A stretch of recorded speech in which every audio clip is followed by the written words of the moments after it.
예루살렘에 시작된 박해를 피해서 예루살렘 교회 신자들이 전국 각처와 주변 이웃 국가로 흩어지게 되었습니다. 예루살렘 박해의 주범이었던 사울은 다메섹까지 피난해간 믿는 신자들을 잡아서 예루살렘으로 끌고 오자 대제사장으로부터 체포영장을 받아서 136마일이나 떨어진 다메섹까지 가고 있는 중이었습니다. 지난 시간에 우리가 살펴본 대로 그는 분노의 숨을 내쉬면서 분노에 가득 찬 상태로 다메섹까지 갔던 사람이었습니다. 그가 다메섹에 도착할 때쯤, 즉 정오의 태양빛이 가장 강렬하게 비출 때에 그 태양빛보다 훨씬 더 밝은 빛 가운데서 예수께서 그에게 나타나셨고 사울과 예수님의 역사적인 만남이 이루어지게 되었습니다. 일시적으로 그런 강렬한 태양빛에 의해서 시력을 상실하였고 주변 사람들의 부축을 받아서 예수께서 말씀하신 직가 거리에 있는 유다의 집에서 3일 동안 금식하며 기도하고 있는 중이었습니다. 영화에 보면 두 개의 사건이 동시간대에 일어날 때에 순차적으로 장소를 달리하면서 이 사건들의 연속적으로 일어나는 것을 보여주는 경우가 있는 것처럼 사울이 유다의 집에서 금식하며 기도하고 있을 때에 그 시간에 동시에 예수님께서 아나니아라고 하는 다메섹에 살고 있는 제자에게 환상 중에 나타나셨습니다. 그리고 예수님께서 그 아나니아에게 말씀하셨어요. 직가거리에 있는 유다의 집에 가면 지금 금식하며 기도하고 있는 5사람 사울이 있는데 그 사람을 만나라 라고 말씀하셨습니다. 아나니아는 예수님의 말씀을 듣고 무척 당황할 수밖에 없었을 것입니다. 그도 그럴 것이 예루살렘 교회의 핍박을 피해서 다메섹 그 먼 곳까지 피난하고 온 사람들이 아마 다메섹에 있는 유대인들에게 자신들이 왜 피난을 오게 되었는지에 대해서 알려주었을 것입니다. 뿐만 아니라 아나니아는 사울이라는 그 핍박, 그 박해의 주범이 예루살렘에서 다메섹까지 지금 오고 있다는 소식도 이미 듣고 알고 있는 상태였습니다. 그렇기 때문에 아나니아가 사울을 찾아간다는 것은 마치 호랑이 굴로 들어가는 것과 똑같다고 볼 수가 있습니다. 그래서 그는 매우 두려웠습니다. 본문에 등장하는 이 아나니아가 도대체 누구인가 해서 좀 더 살펴보도록 하겠는데요. 오늘 본문에 보니까 아나니아를 향해서 주님의 제자라고 부릅니다. 다메섹에 있는 제자라고 했습니다. 아마 그는 예수님을 믿고 있는 사람이었을 것이 틀림없습니다. 근데 그 사람이 어디 출신이었을까요? 그가 예루살렘에서 온 사람일까요? 아니면 다메섹에 원래 살고 있었던 사람일까요? 오늘 본문 13절의 말씀에 보니까 아나니아는 사울을 직접 알지 못합니다. 그가 여러 사람에게 들었습니다. 무엇에 대해서 들었느냐? 사울이라는 사람에 대해서 들은 것입니다. 사울이 예루살렘 교회를 핍박하고 주의 제자들을 찾기 위해서 예루살렘에서 체포영장을 갖고 다메섹, 즉 자신이 살고 있는 곳까지 오고 있다는 소식을 사람들을 통해서 들었다는 것입니다. 그러고 볼 때 아나니아는 예루살렘 교회에서 피난을 온 사람이 아니라 다메섹에 살고 있었던 사람이었습니다. 그랬던 그가 예루살렘 교회로부터 피난을 온 사람들을 통해서 예수님을 영접하고 주님의 제자가 되었다는 것을 알 수가 있습니다. 사울, 즉 바울이 사도행전 22장에서 다시 한번 자신이 어떻게 예수님을 만나게 되었는지를 간증하는 장면에 보면 사도행전 22장 12절에 아나니아에 대해서 좀 더 자세하게 소개를 합니다. 아나니아는 이런 사람이었습니다. 아나니아는 율법에 따라 경건한 사람으로 거기 사는 모든 유대인들에게 칭찬을 받고 있는 사람들이라고 되어 있습니다. 아나니아는 다메섹에 살고 있는 유대인이었어요. 그런 율법에 충실한 사람이었습니다. 그리고 경건한 사람이었어요. 그리고 그 지역에 살고 있는 많은 유대인들로부터 칭찬을 받고 있는 사람이 바로 아나니아였다는 것입니다. 아나니아는 처음부터 예수님을 믿고 있었던 사람이 아니었습니다. 그는 사울처럼 율법에 충실한 사람이었어요. 경건한 사람이었어요. 삶이 성실한 사람이었습니다. 그러나 예수님을 모르고 있었던 사람이었습니다. 그랬던 그가 어떻게 예수님을 믿게 되었을까요? 복음이 다메섹까지 가지 않은 상태로 그가 살았을 때는 예수님을 전혀 몰랐습니다. 그는 다만 유대인으로서 하나님만 섬기고 있었던 사람이었습니다. 그랬던 그가 어떻게 주님의 제자가 될 수 있었냐 이 말입니다. 그렇게 될 수 있었던 것은 예루살렘 교회의 핍박이 시작되면서 예루살렘 교회에 있었던 예수님을 믿는 제자들이 전국 각처와 주변 나라와 특별히 다메섹까지 그들이 피난을 가게 되었고, 피난을 갔던 예수님을 믿는 제자들이 그곳에 있는 유대인들에게 복음을 전했습니다. 그리고 그 복음을 전해서 복음을 받아들인 사람 중에 한 사람이 누구예요? 바로 오늘 본문에 등장하는 아나니아라는 사람입니다. 이 다메섹이라는 이 도시는 지난 시간에 말씀드렸습니다. 약 1만 명의 유대인들이 살고 있는 도시라고 했습니다. 아주 큰 도시입니다. 큰 도시고 유대의 공동체가 견고하게 세워진 도시였습니다. 많은 유대 회당들이 있었습니다. 예루살렘보다 규모는 작지만은 유대인들이 견고하게 자리를 잡고 있는 그 다메섹이었습니다. 그런데 예루살렘 교회의 핍박을 피해서 다메섹까지 피난을 갔던 유대인들이, 즉 예수님을 믿는 사람들이 그곳에서 복음을 전하게 되면 예루살렘만큼은 아닐지라도 다메섹에 있는 기존의 유대인들로부터 박해를 받을 가능성이 충분히 있는 도시가 다메섹이었습니다. 그럼에도 불구하고 예수님을 믿는 제자들이 다메섹까지 가게 되었습니다. 그들이 무슨 계획을 갖고 갔을까요? 우리는 알 수 없습니다. 다만 분명히 알 수 있는 것은 예수님께서 다메섹에 살고 있는 유대인들과 예수님을 믿지 않는 이방인들을 구원하고자 하는 도구로, 복음의 도구로 예루살렘 교회의 신자들을 다메섹까지 보냈다는 사실입니다. 그 사실은 사도행전 1장 8절에 나와 있습니다. 사도행전 1장 8절 우리가 잘 아는 말씀이죠. 예수께서 말씀하셨습니다. 성령이 너에게 임하시면 너희가 권능을 받고 예루살렘과 온 유다와 사마리아 땅까지 이르러 내 증인이 되리라 말씀하셨습니다. 그래서 예수님의 믿는 제자들이 성령 세례를 받고 나서 그들이 해야 될 가장 중요한 사명은 성령님의 인도하심을 받아서 나아가서 복음을 증거하는 거였고, 예수님께서 다메섹에 살고 있는 예수님을 믿지 않는 유대인들과 이방인들에게 복음을 전하게 하기 위해서 예루살렘 교회 신자들을 다메섹까지 보냈다는 사실입니다. 그로 인해서 아나니아가 복음을 듣고 예수님을 믿는 제자가 되었습니다. 아마 예루살렘 교회 신자들이 다메섹까지 갈 때에 그들 스스로가 우리가 가면 아나니아라는 사람을 만나게 될 거라고 상상조차도 하지 못했을 것입니다. 하나님께서는 미리 아셨고 미리 계획하셔서 아나니아를 구원하시고자 하는 계획 속에서 다메섹까지 예수님 믿는 제자들을 보냈습니다. 그리고 이제 주님께서 그 아나니아, 즉 예수님을 믿게 된 아나니아에게 나타나셔서 말씀하신 것입니다. 집과 거리에 있는 유다의 집에서 금식하고 기도 중에 있는 사울을 찾아가 만나라 라고 말씀했습니다.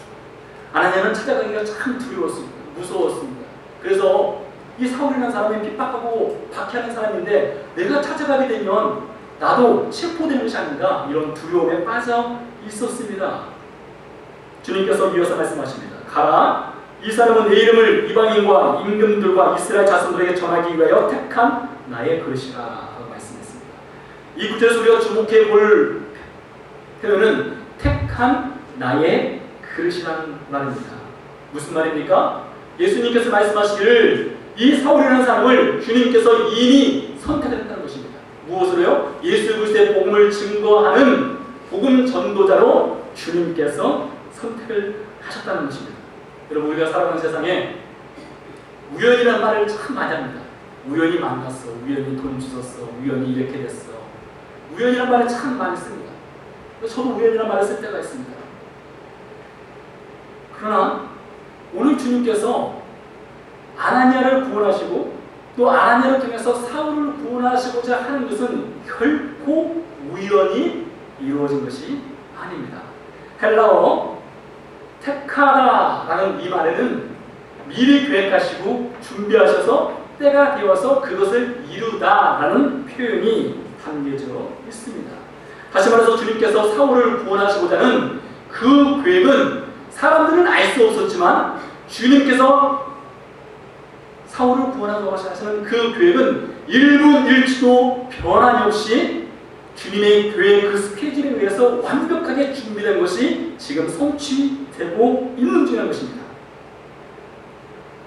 훗날 사울이 예수를 믿고 복음 전도자가 된 후에 여러 편지를 썼습니다.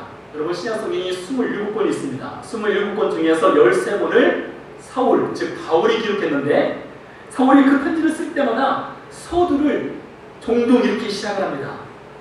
서두에 말하기를 하나님의 부르심을 받아서 혹은 하나님의 뜻을 따라서 하나님과 예수 그리스도로 말미암아 사도가 된 나 바울이란 표현을 쓰는 것을 볼 수 있습니다. 무엇입니까? 사울이 즉 바울이 구원받게 된 것은 그 스스로 구원받은 것이 아니라 하나님의 예정하심이 있었다는 것입니다. 하나님께서 미리 계획하심이 있었다는 것입니다. 하나님이 미리 준비하셨다는 것입니다. 그래서 하나님의 뜻에 의해서 그가 구원받았다는 것을 그가 자주 표현을 하는 것을 볼 수 있습니다. 특별히 갈라디아서에 보니까 사울이 이렇게 말합니다. 즉 바울이 말합니다. 하나님께서 나를 구원하실 계획을 언제 세우셨느냐? 내가 어머니의 뱃속에 있을 때 이미 하나님께서 나를 구원하시고자 하는 계획을 세우셨고 그것을 성취하셨다라고 말하는 것을 볼 수 있습니다. 우연이 아닌 것입니다. 사울이 구원받게 된 것, 사울을 구원하기 위해서 아나니아를 보내게 된 것, 그리고 아나니아가 구원받게 된 것, 예루살렘의 제자들이 다메섹까지 가게 된 것, 이 모든 것이 우연이 아니라 하나님의 계획하신 뜻에서 완벽하게 진행되고 성취가 되었다는 것입니다. 여러분 지난해 우리가 룻기서를 함께 읽고 숙고해 보았습니다. 룻이 시어머니 나오미를 따라서 베들레헴까지 와서 보아스를 만나서 결혼을 하게 되고 또 다윗의 조상이 되는 사건이었습니다. 룻기서 2장에 보면 룻이 보아스의 밭에 우연히 가서 일을 하게 되었다는 표현이 있습니다. 룻의 입장에서는 그것이 우연입니다. 룻이 일부러 보아스의 밭에 찾아간 것은 아니죠. 그러나 하나님께서는 그것을 미리 계획하신 거였습니다. 하나님의 계획 속에 룻이 그 밭을 찾아가도록 준비가 되어 있었던 것입니다. 어린 나이에 남편을 잃고 살아있던 룻의 인생의 반전 스토리는 결코 우연이 아니라 하나님의 계획하심 속에서 이루어졌다는 사실입니다. 그렇다면 한 인생의 스토리도 하나님께서 계획하시고 준비하시고 그것을 이끌어가시고 성취하셨다면 하나님께서 한 인생을 구원하시고자 하시는 그 계획은 더더욱 우연히 일어날 수 있는 일이 아니라는 것입니다.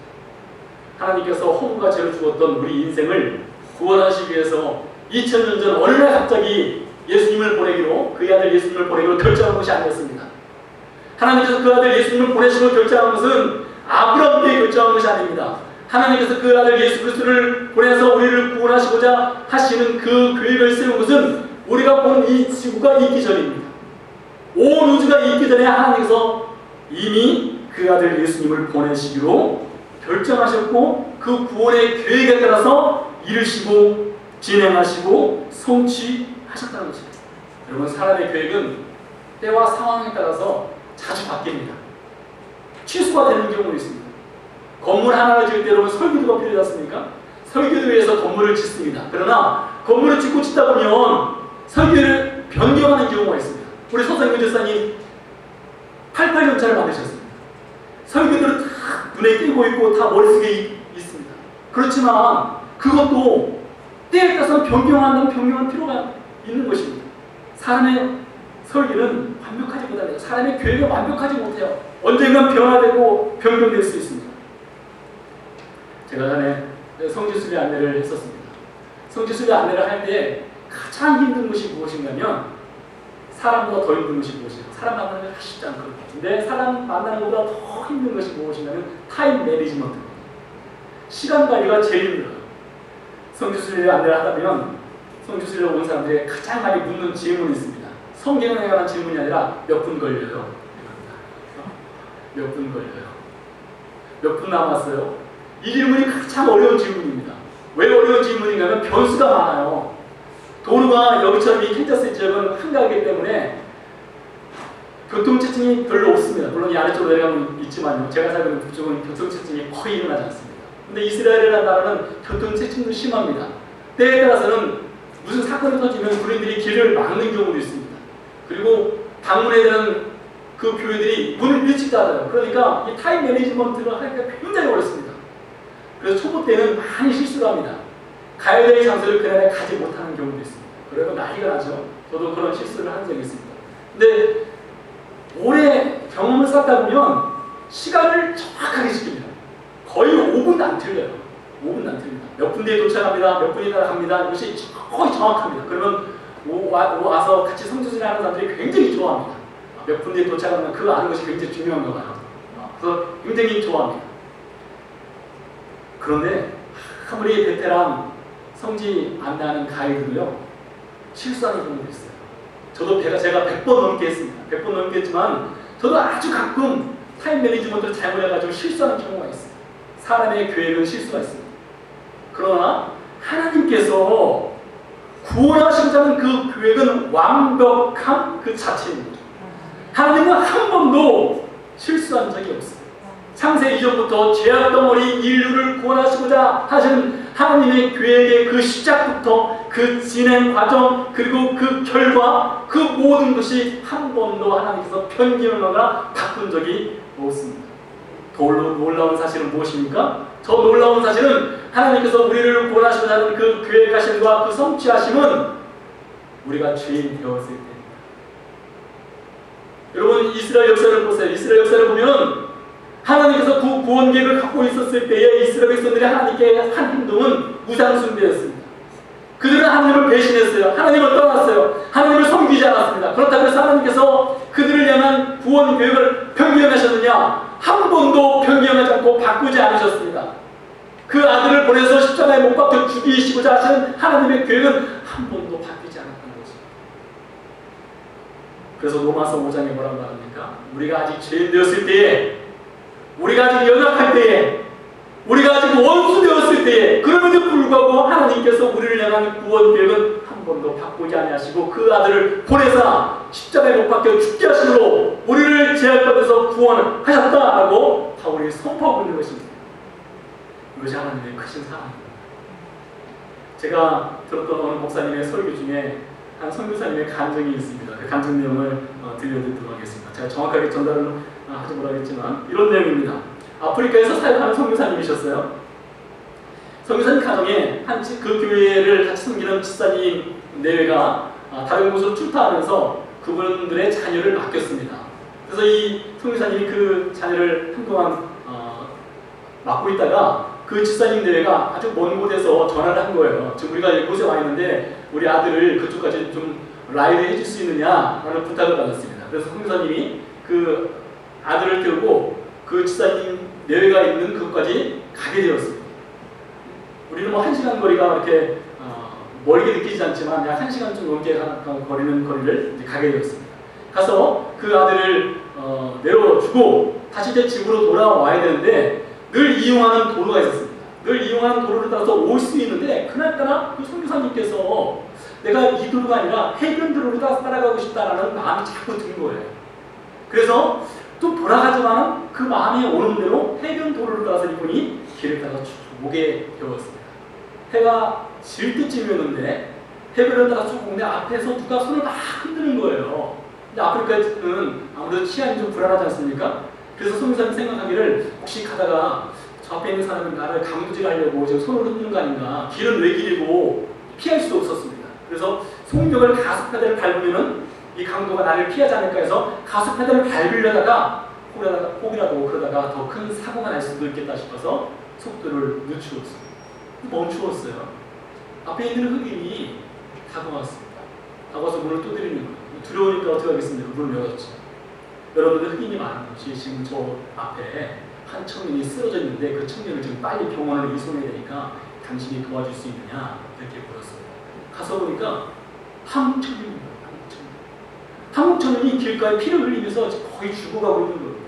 그래서 그 청년을 빨리 태워서 병원으로 이송했습니다. 나중에 알고 보니까 그 청년이 어떤 청년이냐,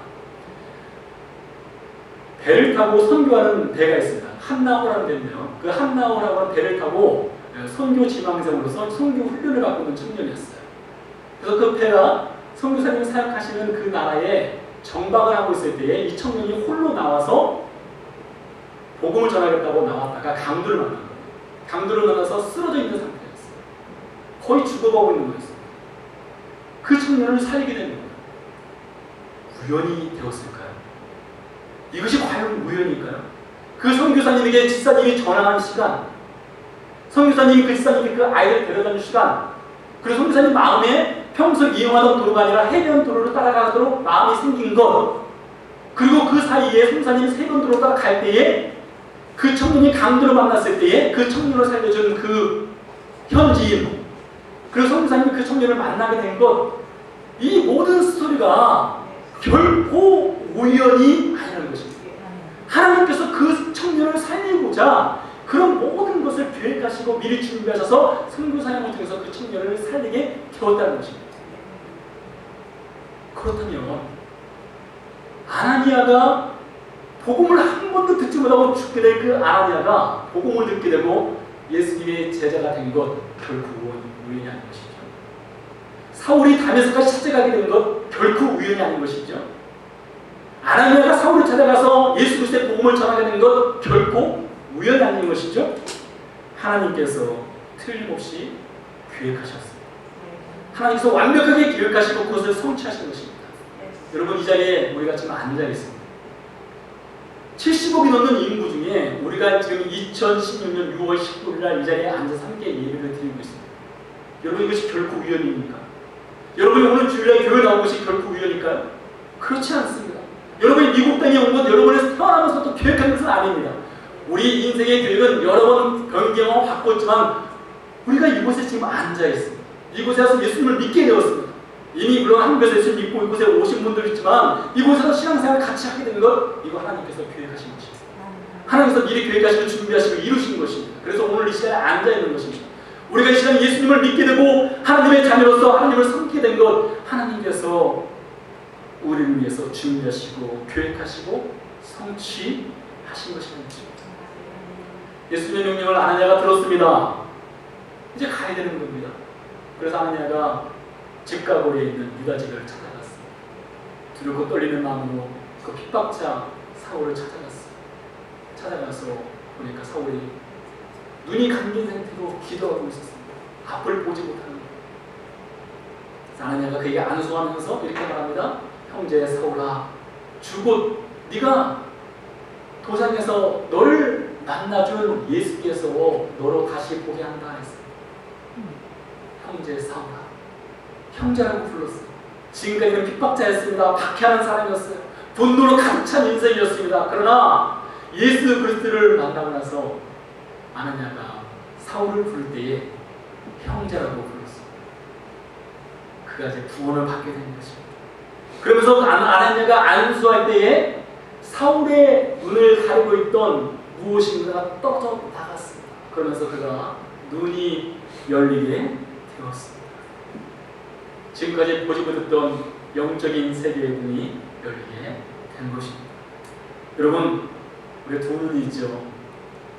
우리 두 눈은 참 완벽하지 못합니다. 너무 가까이서도 보지 못하고요, 너무 멀리서도 보지 못하고요, 너무 어두워도 보지 못하고요, 너무 밝아도 보지 못합니다. 우리 눈으로 볼 수 있는 것은 매우 제한적인 것입니다. 그런데 많은 사람들이 많아요. 하나님을 보여달라고. 아니, 지금 육신의 눈으로 볼 수 있는 것도 제한적인데 어떻게 감히 영적으로 계신, 영으로 계시는 그 하나님을 볼 수 있겠냐 말입니다. 사울도 지금까지 육신의 눈만 갖고 살았던 인생이었습니다. 그러나 그가 다메섹에서 예수님을 만난 이후에 그의 육신의 눈은 약화됐습니다. 사울이 갖고 있었던 질병이 있었습니다. 학자들이 얘기를, 사울이 어떤 질병을 앓고 있었느냐, 그가 아마 안질이 있었을 것이다 라고 말합니다. 그래서 사울이 쓴 편지 중에는 너희가 할 수만 있었다면 너희 눈을 빼서 나에게 주었을 것이다 라고 고린도 교회 신자들에게 말을 했던 것을 보면 사울이 시력이 굉장히 좋지 않았던 사람임을 알 수가 있습니다. 그의 육신의 시력은 강렬한 빛에 의해서 시력을 많이 상실했습니다. 그러나 아나니아가 안수할 때에 그의 영적인 눈이 활짝 열리게 되었습니다. 히브리서 11장에 보니까 믿음의 사람들이 등장합니다. 믿음의 영웅들이 등장하는데, 믿음으로 살았던 모든 구약과 신약 시대의 사람들의 공통적인 특징이 무엇이냐? 믿음으로 바라보는 영적인 눈이 열려 있었다는 것입니다. 우리도 마찬가지죠. 여러분, 우리가 예수님을 믿게 되면 어떤 일이 일어나게 됩니까? 육신의 눈으로만 살지 않습니다. 육신의 눈으로만 살지 않고 우리가 보지 볼 수 없었던 영적인 세계를 볼 수 있는 영의 눈이 열리게 되는 것입니다. 그래서 우리는 믿음의 눈으로, 영적인 눈으로 보이지 않는 세계를 보는 소망이 있게 된다는 것입니다.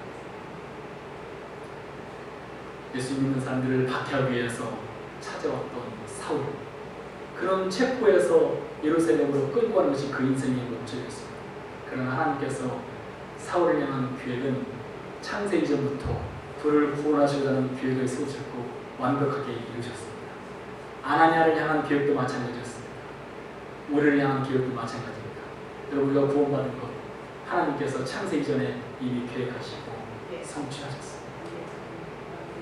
오늘 시간 사랑하는 성도 여러분, 하나님께서 우리에게 풀어주신 그 구원의 은혜가 얼마나 큽니까?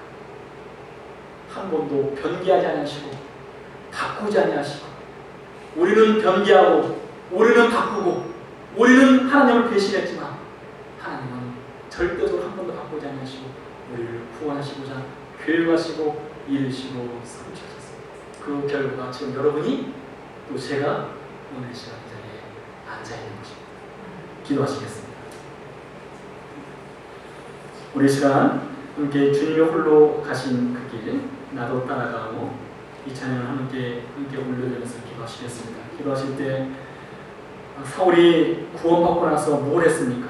그의 영적인 눈이 열리고 나서 오늘 말씀을 보면 그가 즉시 나가서 유대 회당을 돌아다니면서 예수님은 하나님의 아들이다, 예수님께서 메시아가 되신다 라는 사실을 주저하지 않고 증거했습니다.